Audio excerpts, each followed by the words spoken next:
Welcome to the Running for Real podcast, where each week we bring you a conversation designed to help you create positive change in your life, community, and planet. It's a collective of conversations about running, the climate emergency, and social justice. Running for Real is for the brave, for those with courage and vulnerability. United by our love of running, we're driving momentum towards some of the really tough challenges we're facing as humanity. So come join me, Tina Muir, and let's get started.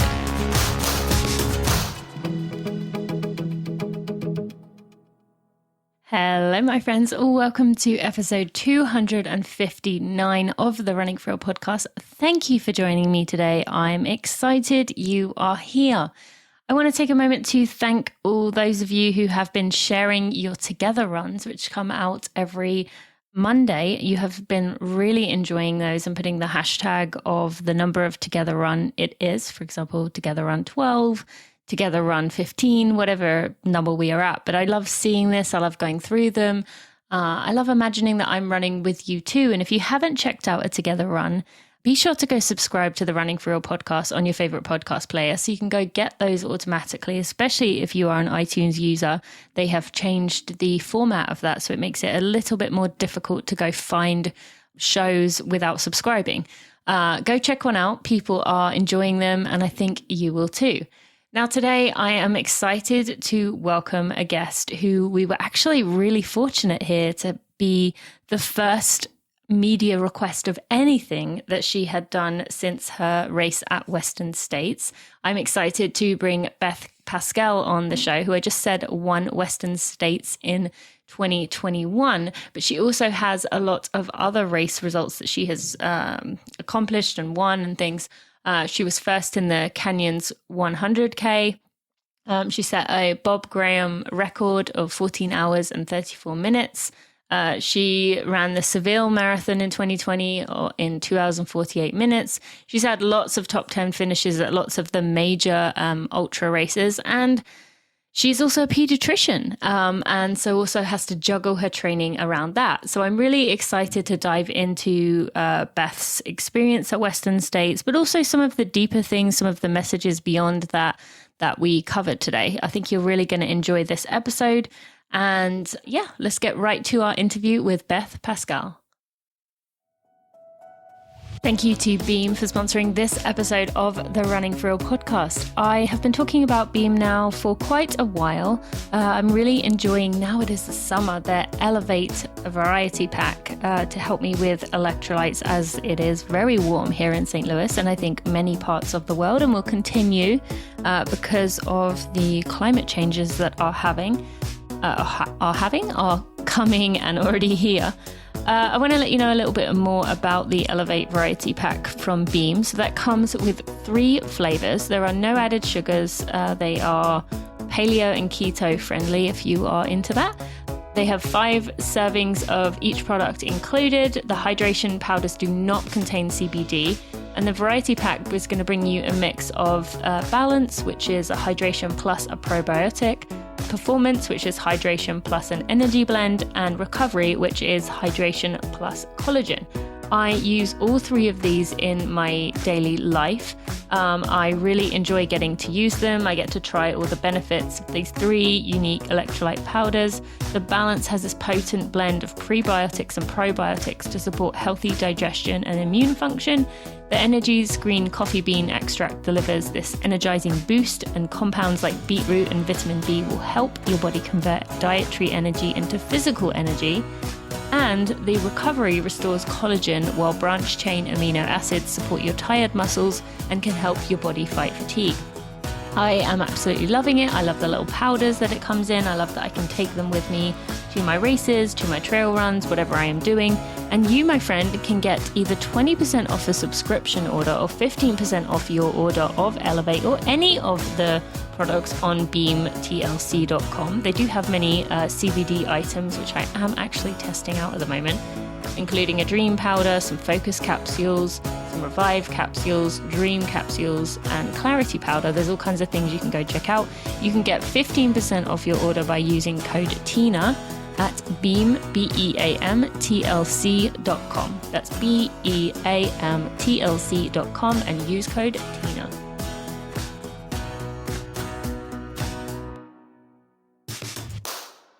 Beth, thank you so much for joining me on the Running for Real podcast today. I'm excited to have you. It's great to be here. Yeah, thank you so much for inviting me. And you just told me that this is the first any media thing you've done post winning Western States, post wedding. Congratulations. I've already told you that. But for everyone listening, Beth just got married a few days ago as of this recording. So it's been a bit of a crazy few weeks, and this is the first thing you've done. So I'm excited that we can unpack this together. And yeah, talk about, a crazy year. And now at a point where two life-changing, incredible moments just happened right next to each other. So how are you feeling, I guess, to start with? Fairly overwhelmed still. Yeah, as you said, the last few weeks have been a massive whirlwind. After winning Western States, came home and it was a very stressful, very frantic couple of weeks getting ready for our very much DIY wedding. Western States feels like a long time ago now, so it'd be nice to talk about it a bit. And as I said before we started recording, I've just got home after I've lost track, but around 3 months, over 3 months, I think. It's exciting. It's just been a crazy, crazy few weeks. Yeah. And I'm curious with your wedding, I'd imagine there was a big mix of some people who understood what Western States was, and then probably, if I'm, as I imagine most weddings, a good chunk of people who have no idea what that means, who think that what you do is just like superhuman and not really possible. Were you getting showered with people constantly saying congrats on Western States, or was it very much like totally a separate thing because a good chunk of the people have no idea anything about the significance of it? To be honest, I think most people were aware of it. And I didn't want the wedding to be like a Western States celebration. Yeah. But yeah, everyone would be like, oh, congratulations, Beth. And I wouldn't really know what they were congratulating me on. Yeah. Whether it was the wedding or the race. And I'd hope that it was the wedding, but more so it was the race. That's funny. Yeah. But yeah, the type of people we had at the wedding, even all our distant relatives seemed to know about it. So. Okay, well, that's good. Is it? I feel like there should also be a third congratulations in there of congratulations for making this happen during with the past year of where weddings, I mean, my heart has been with anyone who's been trying to plan for a wedding because it is stressful. It's stressful at the best of times, but let alone with just like, is it happening? Is it not? So I think another congratulations they were probably referring to as well of like, you managed it. Well done. Like you got in the window of where you managed to make this happen and it looked like it was a beautiful day. So excited for that as well. Yeah, I mean, absolutely. Logistically, the most challenging thing we've ever had to do. Without doubt. For sure. Yeah. So going into your story, I as most listeners know here, I do not tend to go for the usual things. I'm not going to ask you when you started running, or I'm not going to ask you your first running memory, any of those things. I like to go deeper. But one thing when I was looking at your website that I noticed was that you said you started out as a runner, then over 20 years, you dedicated a lot of time to other sports. Now, have you read David Epstein's book, Range? No, by any chance? I've heard of it. Okay. I haven't read it. Yeah. So it's all about, just we actually do better by not specializing, that it's good for us to try all kinds of things. And so I'm curious with that, starting out as a runner, what age are we talking here? Just doing cross country school stuff, school really. So fairly young. I was always the person who was roped into doing the inter schools cross country competition. So pretty young. And then was it a conscious decision to step away from running, or was it just other things started to crowd out the running?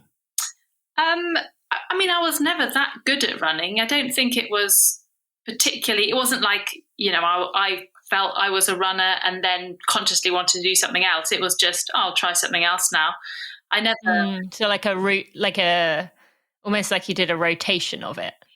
Yeah, I would say so. I was curious about other things, and running was fun, but it never meant that much to me. No. And then what are some of the other ones that you started trying out? So when I went to university, I was a lightweight rower for a few years. So I did that to quite a high level. And then I quit rowing when it became challenging to fit it in around medical school, sort of the clinical years. And I did quite a lot of cycling around that time, but just cycle touring, nothing fast or hard. I did a little bit of triathlon, I suppose. Well, I'm probably forgetting things here, but they're the main things. So all very much endurance-based exercises and things that I think we would put into the same category as running. It's not a volleyball. They're all very much team individualistic sports to a degree. Obviously, the rowing there may have been with someone else, but and did you have any idea during that time of what it was that pulled you to each of these sports? Like, do you think it was the endurance, or at the time were you just kind of, this is fun, I'm going to give this a try. Okay, this is getting a bit tough with medical school, I'm going to back off. I heard about this sport, so I'm going to give this a try. What was your thinking about exercise around that time? Exercise has always been something that I have felt I needed to function. And I don't know exactly why that is. I think in part, like I have so many great experiences. I have so many, like the times where I felt the most intense emotions when I think about it in all aspects of my life has been through sport or through other types of, physical challenges. And I think when I don't have anything, and there has been times where I haven't really had anything, life just doesn't seem quite as vibrant, I suppose. And it's not to say that I don't have other things going on in my life, but how some people might get a real buzz from, I don't know, winning a prize or some academic prize, or like a good day at work if you do a good presentation or something like that. And I do get that as well. I find my work really fulfilling, but the intensity of the emotions are just not the same. I feel like I need something else. I feel like I need it. Yeah. And parents like to look back and say, oh yeah, we noticed this as a child. Have they ever said anything to you about that they noticed when you were a young kid, that you always needed that exercise, you always had to get outside and get active? Well, it's funny, actually, we were talking about this at the weekend, but of all my siblings, I was the one that used to throw most tantrums about having to do physical stuff. I mean, we were always, so I grew up on a farm and we were always outside doing stuff, like always active. But yeah, my siblings always were the ones that were more keen to climb the mountain than me. And I would be like, no, I'm not bothered about that. Yeah, that's interesting. It's funny you say that, actually, because I was thinking recently about, I remember my aunt used to take us on these walks and they'd be like, up 3 miles, probably more like maybe sometimes 5. And I remember being like, oh, this is the most boring thing ever. Like, why would anyone want to do this? And I remember complaining and just being like, this is so stupid, like just being outside. Yeah. And now I'm like, spend hours and hours just running around pretty much the same style places she would have taken me. And so, yeah, it's interesting to think about how I think a lot of people think that someone's a natural or they're not, or like they're born that way and they're 3 years old and they're racing kids down the street running. And, it's not always the case. But then maybe some of those early experiences get wedged in somehow into our brains and kind of resurface when we are mature and later in life. It's just interesting to think about. That's really funny that you were like that. But I imagine that you had other personality traits that looking back, you could tell that, you were super disciplined or super determined or motivated with other things. Yeah, definitely. That later in life translated into sport. Definitely. I'm having a really hard time not looking at my 3-year-old and like not judging her all the time, but being like, I wonder what this is showing, or like, I wonder what this means, just like constantly analyzing her to be like, how is this going to come out later in life? Or what is this, is this going to show she's going to enjoy whatever it is? But I'm trying to not like, put this pressure on her just through the way I talk to her about, figuring out what she's going to be or what she's going to do. So, and then returning to running in 2013, what was the decision there to bring it back in? Or like, how did it end up back in your life? It was ultra running that I discovered it.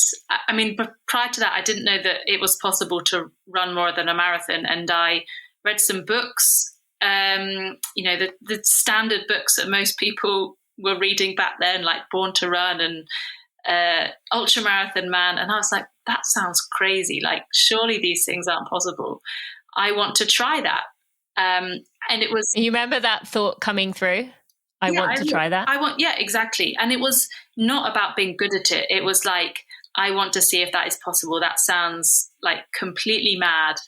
But I wonder if it's possible. I want to have a go. Yeah. And so was it pretty instant? You'd read these books and you picked a race and started going for it, or how did that work from there? Yeah, pretty much. I can't remember the exact process, but within, a year or so of starting to run more again, I did a 100-mile race. Wow. And when I presumed when I'd done a 100-mile race, I would then lose interest and think, oh, well, I've done that now, and get into something else. But no, it had the opposite effect. Then after that, I was hooked. Yeah, that's did you win that race? No, I came second, actually. Okay. So, I mean, so you definitely did well. Yeah. And from there, was it a case of, I want to go and see what I can do, at the bigger stages, or was it, I want to see, what was the thinking there? Certainly, coming second in that race, the first time I realized that perhaps I could be good at it. And it wasn't a particularly big or competitive race, but I definitely thought, I want to get better at this. And prior to that, I had, that wasn't even something that crossed my mind. But it certainly wasn't like I could win like a big race, or I could, go to other countries and race. It was purely, I want to get better at this. Maybe next year I can win this race. I was determined to improve, but it certainly was on a modest scale, I guess. And when did the Western States, even just, I want to run at Western States, come into the picture? I mean, I don't think I ever really believed I could run it until 2018 when I got picked. Really? got a place. I thought it was this thing that would always elude me. But certainly it was a race that I was aware of, but never thought I'd get a place. And then 2019 I ran it. 2019 I got a place through the Ultra Trail World Tour. So they pick a few runners each year from usually international runners to go and run. And that was a massive surprise. So it was a massive surprise to even enter it, and then you finished fourth. It was a massive surprise to get picked to run it, I guess, because I thought that all elite runners want to run Western States. That's what they told me. I said I wanted to run Western States, and they said, well, everyone wants to run Western States. Good luck. And so what was the thinking for you when you finished fourth, when, like you said, you were surprised to even be there? I was, surprised for sure. Finished fourth. Were you aware? I mean, you must have been aware while you were running that I'm in the top 10. doing well, I'm feeling good. Yeah. I mean, I guess there was quite a few years that we've skipped past when between me running a 100-mile race for the first time and coming fourth at Western States. So I was aware that, I had a good chance of making the top 10 and I'd had some reasonable results. So it wasn't like a complete shock, but I didn't expect to do quite so well.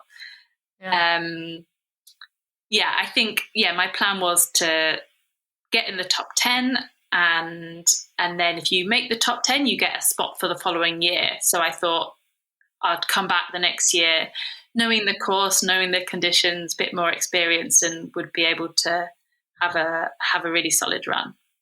Yeah, to which you did. And I will probably go back to that, that period in between 2013 to 2019 or even 2021. But I want to dig into some deeper concepts around just assuming that, there will be some other shows out about the actual race. And I want to just break that down a little bit and dive into it. So I did see something you wrote that said, for the first time in a big race, I stood on the start line and I thought I could win. Now, this talks to what you were just saying there. And we don't hear women saying that very much. And granted, you said it after the race, not before. But we as women tend to shy away from thinking that way, allowing ourselves to think that way. So what gave you the confidence that time to think that? And then from there, how can we all take more of that approach? Or do you think more women should be able to say, maybe not win, whatever success means in their own world, but why can't we say, I think I can do this, or I think I can succeed for me? So, for me, it's something I've always struggled with, and not just in running. And over the last few years, I kind of came to realize that I thought my confidence was affecting my results, because I truly never thought I could do well in a race. I would always be on the start line thinking maybe I could make top 10. And I feel like I had my results kind of stagnated for a few years, and I felt like I was coming fourth all the time. And I'm like, but what am I doing? I see these girls, they're doing the same training as me. Like, why can't I do better? And I always had this approach to races where I would run quite conservatively. I was kind of afraid to push on from the start. And I'd always be like third, fourth, fifth, something like that in big races. But I felt that confidence had a lot to do with it, but I didn't know how to change that. And I think a lot of athletes probably feel like that. And for me, it was time and experience and results that gave me the more confidence, I think. And also just having like people around me that really believed in me and gave me that confidence. My coach, Martin Cox, is somebody who who's always telling me that I'm better than I thought I was. And I mean, it's a coach's job to be like, Beth, you can win this.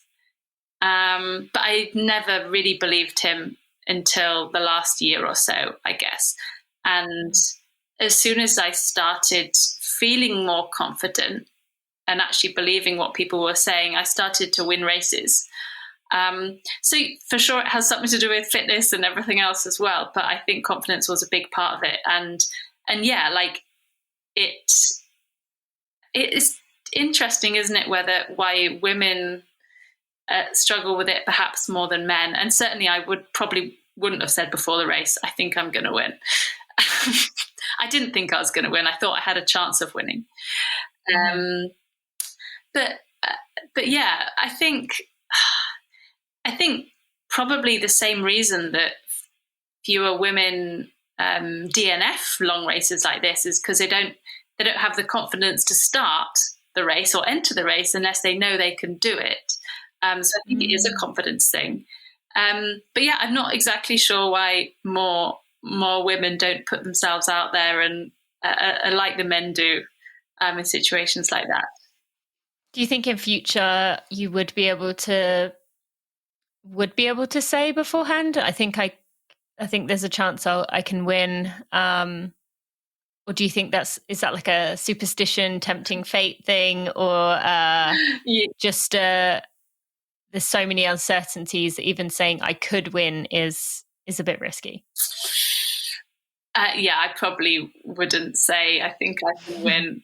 Yeah, I'd go as far as saying I could win, or there's a possibility. But yeah, I wouldn't want to tempt fate like that, I don't think. Because and it is tough with ultras, right? Because you could have an amazing 80 miles, and then the last 20 miles, one thing goes wrong, and you literally can't make it across the line. So yeah, absolutely.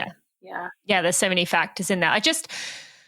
I've been thinking a lot, especially having two daughters, about just about the way we as women just don't believe in ourselves. And I know there's a lot of people listening here. A lot of people message me, and I'm sure you, about just admiring other women but not seeing themselves as someone who can do something tough or could do something that to them maybe seemed at one time impossible. And so I think I just want to highlight this because, as you said, you didn't grow up being some phenom runner. You didn't run your whole life because you were so good at it that you couldn't possibly, you made that choice to commit to it. And even once you started again, yes, you were successful, but as you said, being at Western States was almost like a faraway dream. So yeah, could you maybe talk to that for any people listening who do find it hard to believe that they can do something, even if their version of it is, I want to complete some challenge, some race that I'm trying to race against the cutoff time. But I want to believe I can do it, but I just don't have the confidence. Mm-hmm. So I think, it's easy for me to say now, but I didn't do it at the time, that anything is possible. And it takes time, but you just have to keep going. Like it took me 8 years from when I ran my first ultra to win a big race. And that's quite a long time.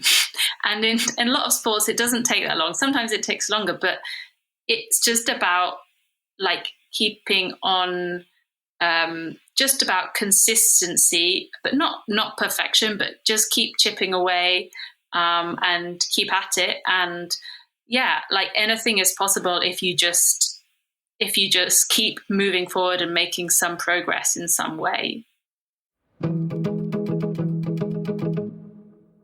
Thank you to UCAN for sponsoring this episode of the Running for Real podcast. And friends, I have an exciting announcement for you.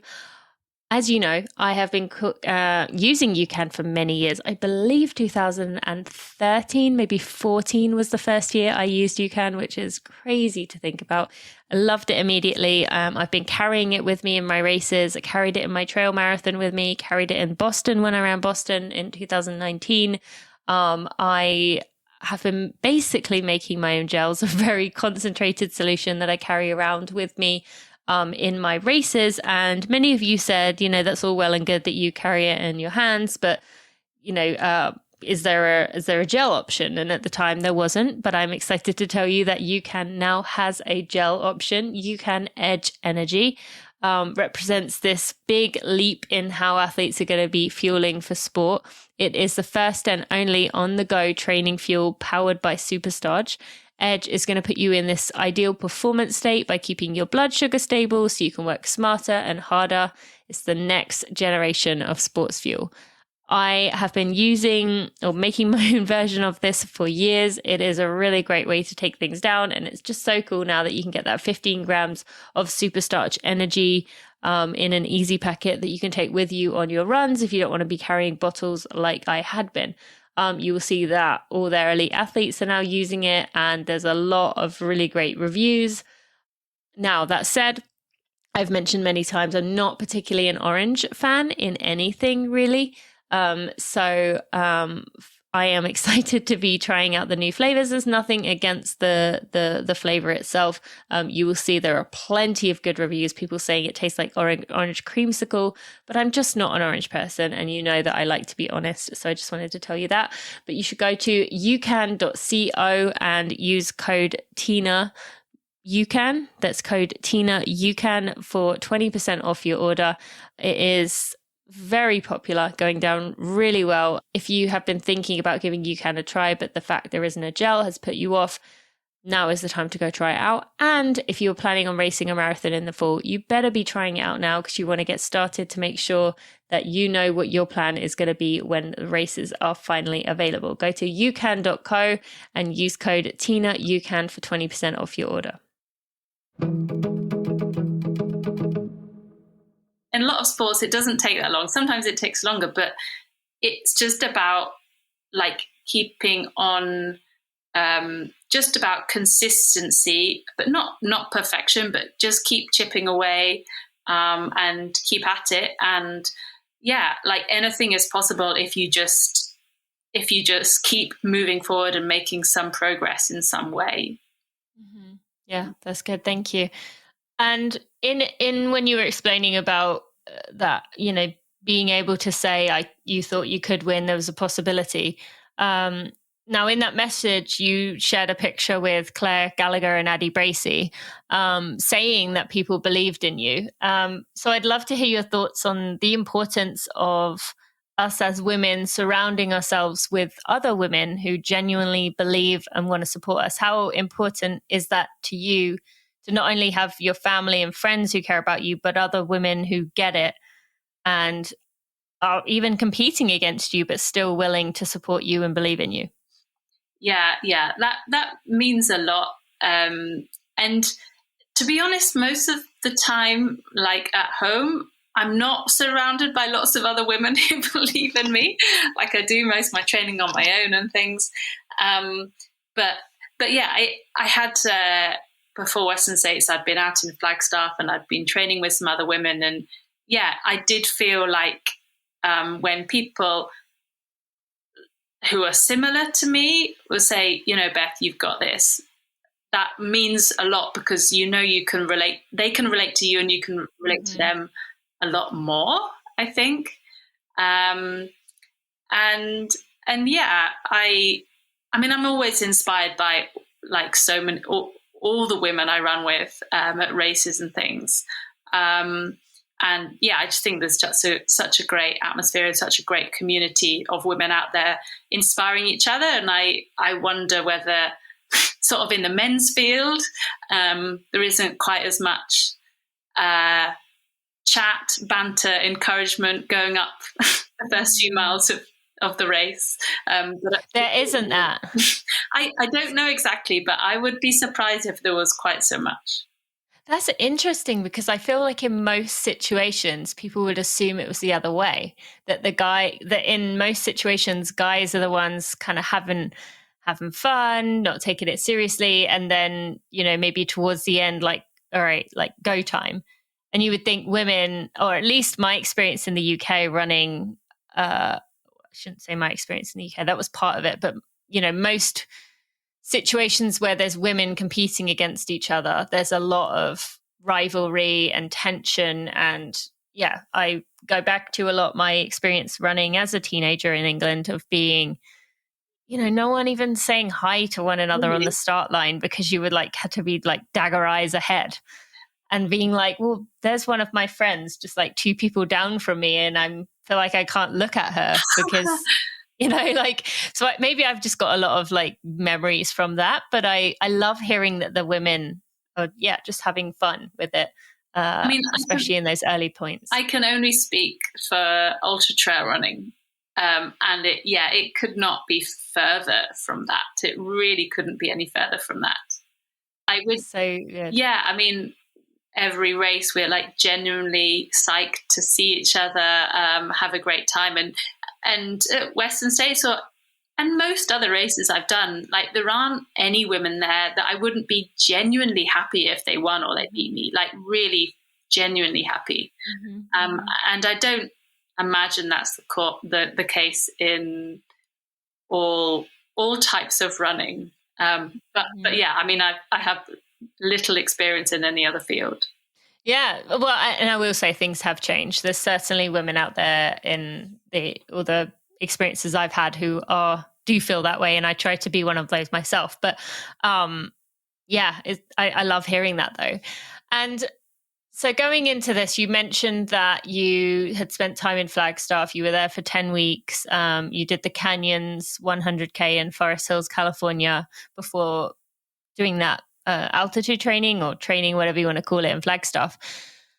That must have felt, going into Western States, like there was quite a lot riding on this. I mean, you'd taken time away from your job as a pediatrician. You had come out to the US during, COVID times, which obviously would bring some version of judgment from some people of like, what are you doing? Like, how do you explain this? Talk about how did you keep that pressure away, knowing, what you were sacrificing to be here this year? Yeah, I mean, you summarized that really, really well. I felt all those things. So it did very much feel like all my eggs were in one basket. Having taken a sabbatical from work for the first time, against many people's advice who were saying, Beth, don't bother, like, it's just going to be a repeat of 2020. There'll be no races. You won't be able to travel. And I took a gamble. I didn't know any better, but thought that you only have a few opportunities like this in your life. So you take risks sometimes. And I did think that I would feel a lot of pressure I'd put on myself because I'd done that. But whilst I was out in Flagstaff, I had such a great time and so many amazing experiences. I'd convinced myself before the race that it didn't matter what happened because the experiences I had been worth it anyway. Even if I didn't finish the race, like, I'd learned so much. I'd met so many amazing people that I didn't need a good result to feel like I'd made the most of that time. That's so good to hear. And I love that you were able to work through that and reach that place before it mattered, and to keep that going into that start line and not let those thoughts creep back in. That's really amazing and awesome, and just good to hear. And then you mentioned about taking a bit of a risk. I'd love to hear your thoughts. You said that's not something you do typically. What prompted you to use this as a risk, that you wouldn't normally take? I think part of it was so getting time off work was a challenge. It's not, you can't just say, I'm off I go for a few months. It was a long process requiring lots of planning, lots of signatures, a panel of people deciding whether you have a good enough reason or not. And you knew this was with Western States as the goal here? Yes. Okay. So 6 months in advance. Well, actually, I tried to do the same in 2020 and then did cancel the whole thing. So this has been a long time coming, this time off work. And I didn't know whether I was going to get the opportunity again. And, I have the rest of my life to work. Yeah. I didn't know if I was going to get the opportunity. So, but I'm also lucky in that my job, if we were going into a fourth wave, third, I've lost count of how many there have been now. Yeah. They would give me a job back. It wasn't too risky in that sense, which is what I did in 2020. If you're a doctor, a pandemic is, that you will be needed. Ever a time they need doctors. Yes. Yeah. So it wasn't so much of a risk in that respect. I guess it helped that I had, so my main sponsor, Salomon, were supporting me in a way that they hadn't done before. So, less of, from a financial point of view, it was less risky as well. I didn't know that there were times where I was very close to, scrapping the whole idea and thinking I'd try again next year. But I just went with it. Yeah. Mm-hmm. Do you have any advice for anyone listening who has something in mind that when you were talking there that comes to mind for them that is, a risk, maybe requires time off work, maybe requires going somewhere new, maybe requires a solo trip, something, and they're just feeling that weight of all the, like you said, the paperwork, the things that need to be done, is this worth it? Am I worth it? Any advice you'd give that person? Well, it's easy for me to say because everything went well for me. So it's easy for me. But that's a good example, right? Of like, you took that leap of faith and look what happened. Just do it. I mean, and even when things don't go to plan, you rarely regret it. You always or usually learn something from it. And I think there are very few things, even when I think about the things now that happened 10 years ago to me, that when things went wrong or whatever they were in running or other aspects of life, I don't regret them. I don't regret, DNFing all those A races in the past or like all those things contribute to where you're going in the future. So maybe we shouldn't be using the word risk, because there's always it's very negative every experience. Yeah, so true. I 100% believe in that. Okay, so getting back to the race, as we've said, or maybe not said, I think we've said, 1 Western States. But you did say this wasn't something that felt smooth and effortless. You took the lead at mile 15. Yeah. And yet it may have looked from the outside like, Beth's taking the lead, she's got this, and held it that whole way. But I'd love for you to share a bit more about, this is another example of where someone might see that you won, see some pictures of you and think, well, damn, she was just having a good day, or she's amazing, she can just do things like this. So tell us what was going on underneath there. So I think with ultra running, I mean, not just ultra running, but everything really becoming more and more competitive, you can't win a race without putting yourself out there and taking risks and probably having quite a rough day. I don't think you can win a big race like that with it being smooth and effortless. And if it is, then you're superhuman. So I guess it was not smooth because it was a hot day. So there was a high of, I can probably give you Fahrenheit. If you tell me in Celsius, I can probably roughly. I think 43, so Fahrenheit 100. I'd say that's probably 110. Well, maybe it was a bit less than that then. Maybe 41. Okay. Anyway, so it was probably over 100. I think 33 or 35 is 100 degrees. Okay. So over 100. It was over 100. I think, it was never going to feel good in that heat. And even though I happened to be, I did have big highs and lows in the race, but I think the girls behind me were having highs and lows at the same time, just because of where the worst heat was, where the longest gaps between aid stations were. We were all feeling rough at the same time. So I managed to maintain that lead despite having some really challenging times where I'd get to an aid station and I would think, this could be over. I feel so hot. I feel like completely exhausted, but would sit down and take a bit of time, more time than I was comfortable with, trying to cool down, getting iced up everywhere, and then moving on.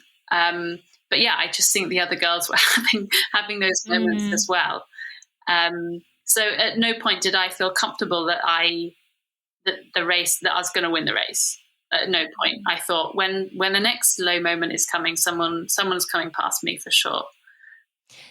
I'd love to, when you're in those moments of, like you said, those tough bits where the other women were struggling too, does that thought come in of they're going to be struggling with the same part, or is it very much, oh, I'm struggling, I bet they're crushing it, or I bet they're closing in on me? Like, tell us about the dialogue that's going on in your head there when you are in those tough bits. Yeah. At the time, it never occurred to me that they'd be having rough times. I was waiting for someone to come past. Yeah, I know. I wasn't that confident, thinking that they must be all having a worse time than me. I was convinced someone was going to come past during the race. But yeah, I guess I've been in that situation a lot of times now, where even if you're not in the lead, you're in second or third or fourth, you're still worried that someone's going to come past you. So I guess I feel more comfortable with feeling stressed in a race. Yeah, it's just stressful. Thank you again to our sponsor, Tracksmith, a Boston-based performance running apparel brand, for partnering with Running Realized throughout our inaugural season. Tracksmith not only believes in celebrating and empowering voices in the space of running, but also is dedicated to investing in the sport. Together with Tracksmith, we are excited to have donated over $5,000 throughout the season to organizations suggested by the guests on each episode of Running Realized.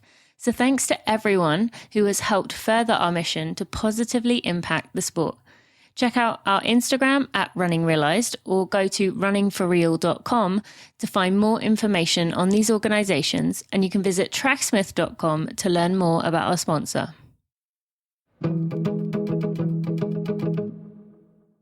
So how do you keep yourself looking forward, focusing forward, doing your best without, when you, like you said, you had these thoughts of someone's coming, someone's going to pass me?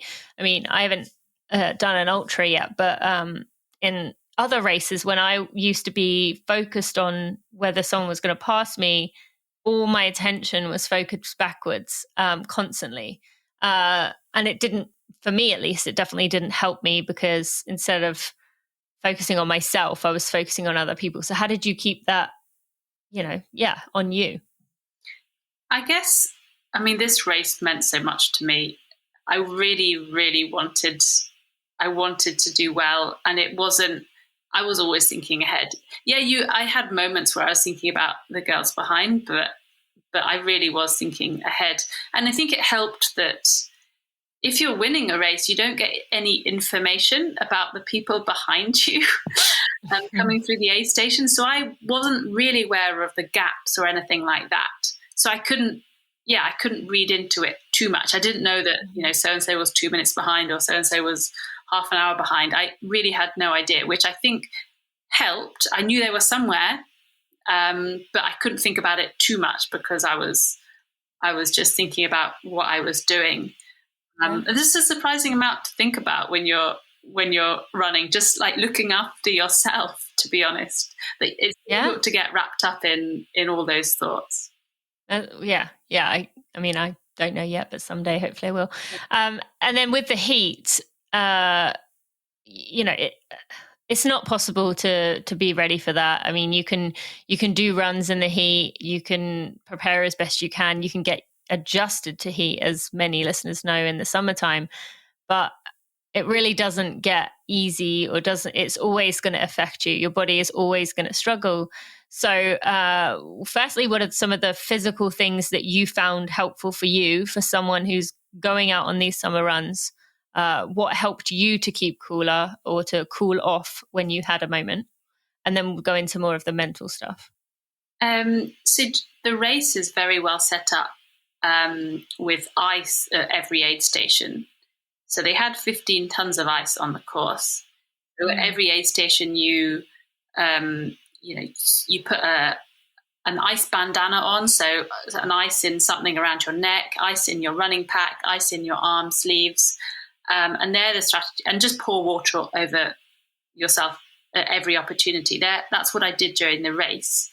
When I was training, because I was purposefully trying to get hot, I would usually purposefully not use any strategies to keep cool. So I'd run past a creek and not pour water over myself. Oh, that's so cruel. Well, yes, but you need to get used to it. So in the race, it was like torturing yourself during training. In the race, it felt, I mean, it was obviously hot and unpleasant, but it didn't feel quite as bad as it could have felt. And I'd done a few runs in the Grand Canyon that had been up to 110 degrees. So I knew what it felt like. And I thought, surely it can't get much worse than this. I found out that it could, but I was going to say it's not too much worse. Yeah, I don't know if we ever want to say I don't think it can get worse than this in an ultra situation, as you never know. And then the mental side of things, there's always going to be those thoughts of this too hot. I'm struggling, as you said, getting to those aid stations. When those thoughts came through, what did you say to yourself when, it came through of I'm too hot, I am going to pass out, or whatever came through your head? So I think the preparation, the physical preparation is just as important. Well, the mental preparation is just as important as the physical preparation. So knowing what it feels like to run out of the Grand Canyon in 110 degrees and knowing that that's still possible. You're not, I didn't pass out at any point. I was close, but I didn't pass out. So knowing that it's possible to keep going, and also learning to listen to your body with, what it feels like when you do need to back off, and trying not to, trying in a way in the race, you're kind of trying to remove the mental side of things and just being really in tune with your body. And I was kind of learning as I was going along. I didn't know. So feeling like overheating kind of feels similar to a bonk for any other reason, like a nutritional bonk. You get behind on gels and you just feel crap for a bit. And it felt like that. And I didn't know that before the race. I thought I would just feel really, really hot if I got hot. But I didn't feel hot. It just felt different. Just really listening to your body, I guess, and not being afraid of taking time to slow down or cool off, and things like that when you need to, because it usually pays off. What does listening to your body mean to you when you say that? Just that's a good question. What does that mean? Just listening to my body, of course. Yeah. I know it is a tough question. But I'd love to hear.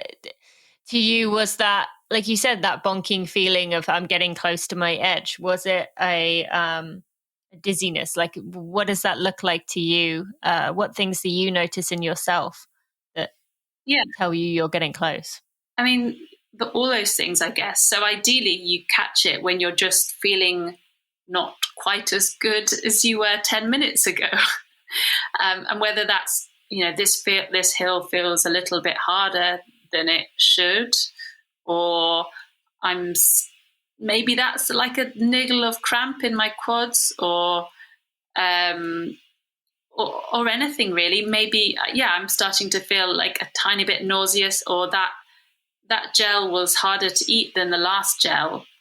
Like just little things like that, and try and deal with those things before they turn into I'm feeling really dizzy, I need to sit down.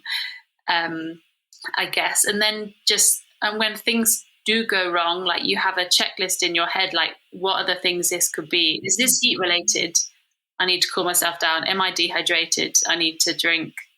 Am I behind on nutrition? Things like that. And just, and then dealing with all those things and hopefully things will improve.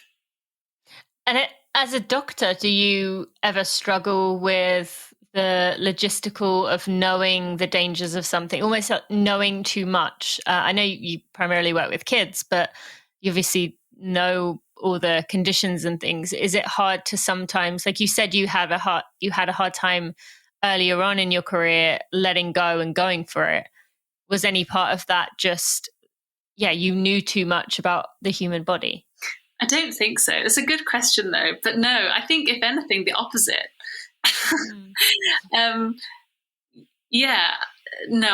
I've never been concerned about my health, or I probably should. If I think about it, doping control after the race, like how long it was taking everybody to pee and the color of their pee. If you really think about your kidneys right then, then you probably wouldn't ever race anything like that again.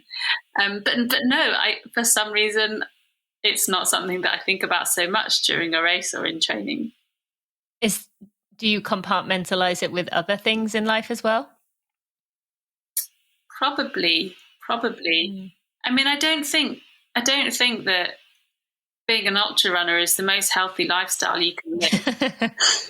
Yeah, actually, let's do that, because I would love to hear your perspective. Remove your joy of it, remove winning Western States. Like, when you look at ultra running in particular as a thing people do, is it bad for us? Like, because there's obviously the argument of, well, we used to do it in the past, but then we used to do it when we were dying, needed food to survive. So yeah, I would love your take if you can remove your emotional attachment to it. And I guess it depends what type of lifestyle you're comparing it to. So you compare, my lifestyle to, I don't know, your average American truck driver who eats fast food and does no exercise. I'm sure there are plenty of healthy American truck drivers as well. But it depends who you're comparing it to. But if you're thinking about like the optimum lifestyle for longevity, I don't know what the research says on this, but I would be surprised if like being an ultra runner doing really high volume of training and racing is that good for you.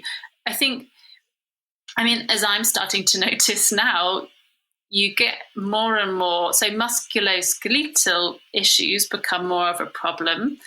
And I feel I have, I don't know, you just keep accumulating more small things. And I feel like, if I kept going like this for like 20 years, I'm not sure I could run anymore. Wow. So interesting. So injury-wise, I don't think it's ideal.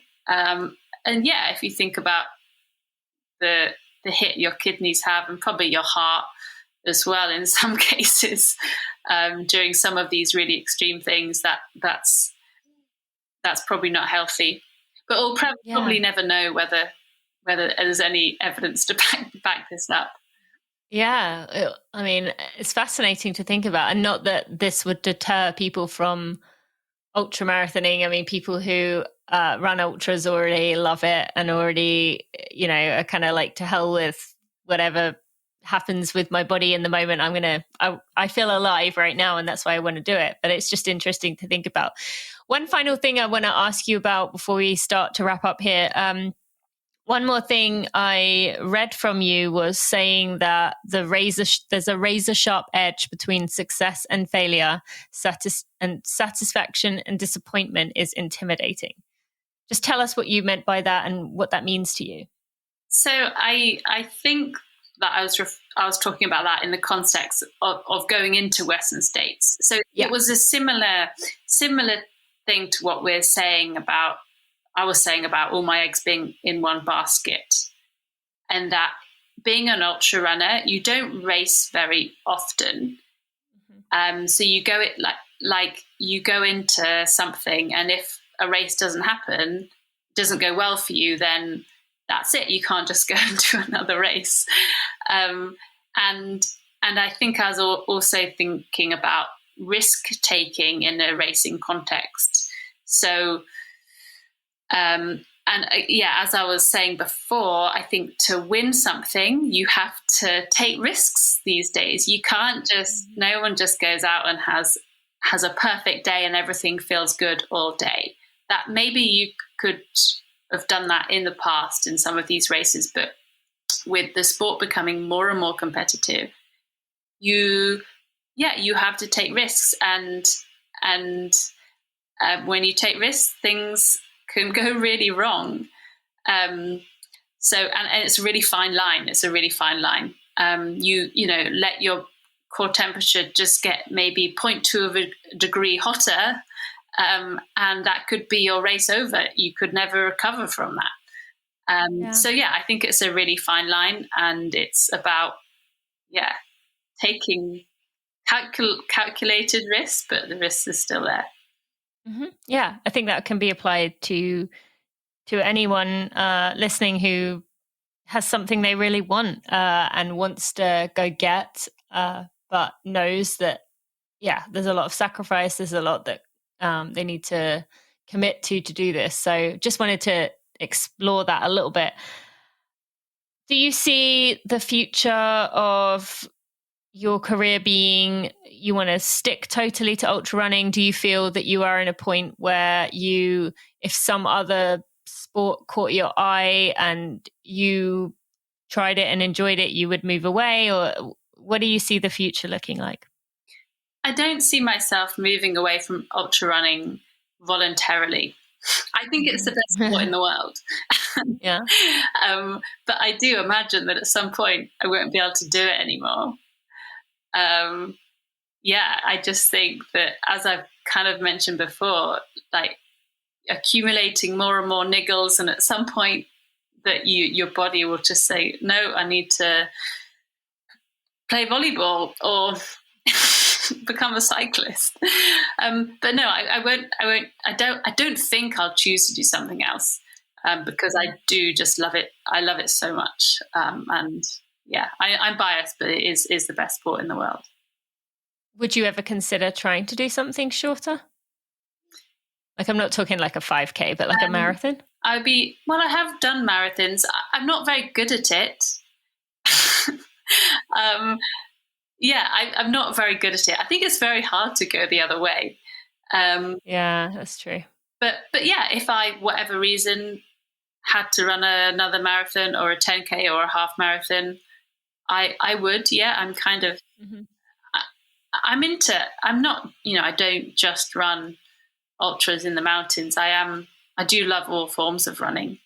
And I do love like a good interval session every now and then and things like that. So yeah, I'm up for running other distances, but I'm just not that good at it.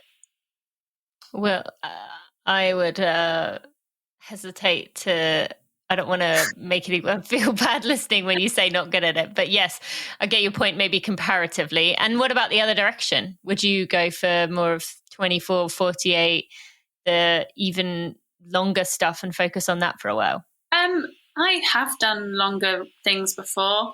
Yeah, I've done kind of 250-mile type distances. I mean, it's not so much of a difference between 100 miles and that, I guess. The way you train and things is kind of the same. That explodes my mind, but yeah. You just add the sleep deprivation element into it, but other than that, it's kind of similar. But I'm up for running longer distances if something catches my eye, for sure. Mm-hmm.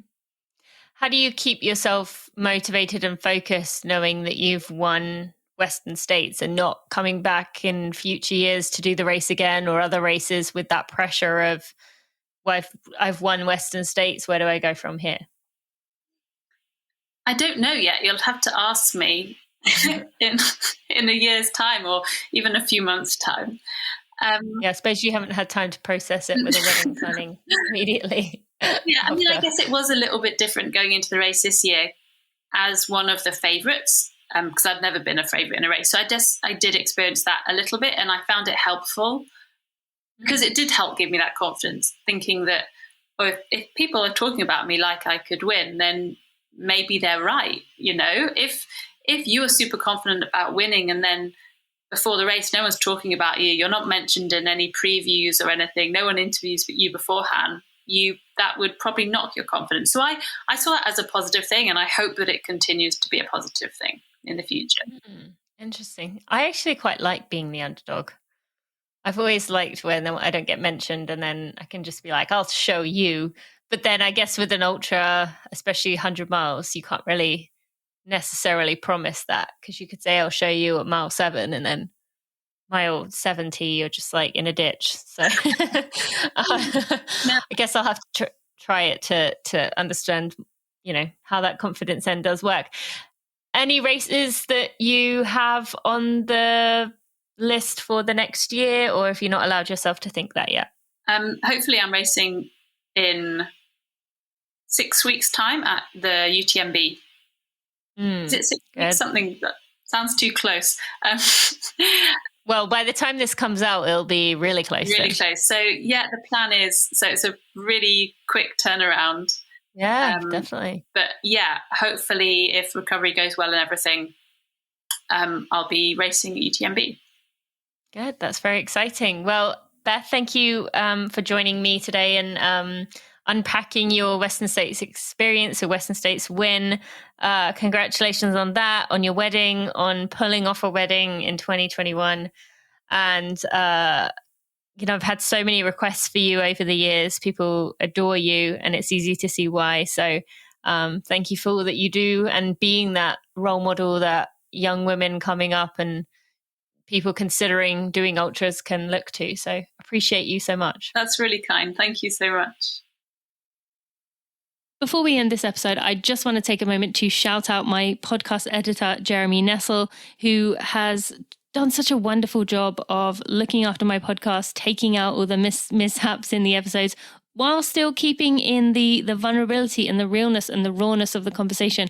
This is not one of those podcasts where I take out the ums and the ers and the sometimes the delay in words, because I think it's very important to keep that authenticity. We're surrounded by perfected and manicured everything, and I think it's really important that Running for Real stays that way. So thank you to Jeremy for your work. I also want to thank Maria Vargas and Amber Moore, who are also part of my team. They've been a big part of this community and me being able to build this brand. So just want to give them a shout out too. All right, let's get right back to the end of this episode. Thank you to Beth for joining us today. I really appreciate her insights and that we were the first media request of any kind that she got back to. I feel very privileged and fortunate to have had her real thoughts and just working through unpacking her experience at Western States. I want to take a moment to thank our sponsors today, which are Beam. You can get 15% off your order by going to beamtlc.com and using code TINA. You can also get 20% off at UCAN by going to ucan.co and using code TINA UCAN. And you can also get $15 off your purchase of $75 or more at tracksmith.com. And I think that is about it, my friends. I will see you on Monday for another Together Run. Be sure to go subscribe to this podcast so that you get it delivered directly to your phone. And then I will see you next Friday for another regular episode. Thanks for joining me. I'll see you then.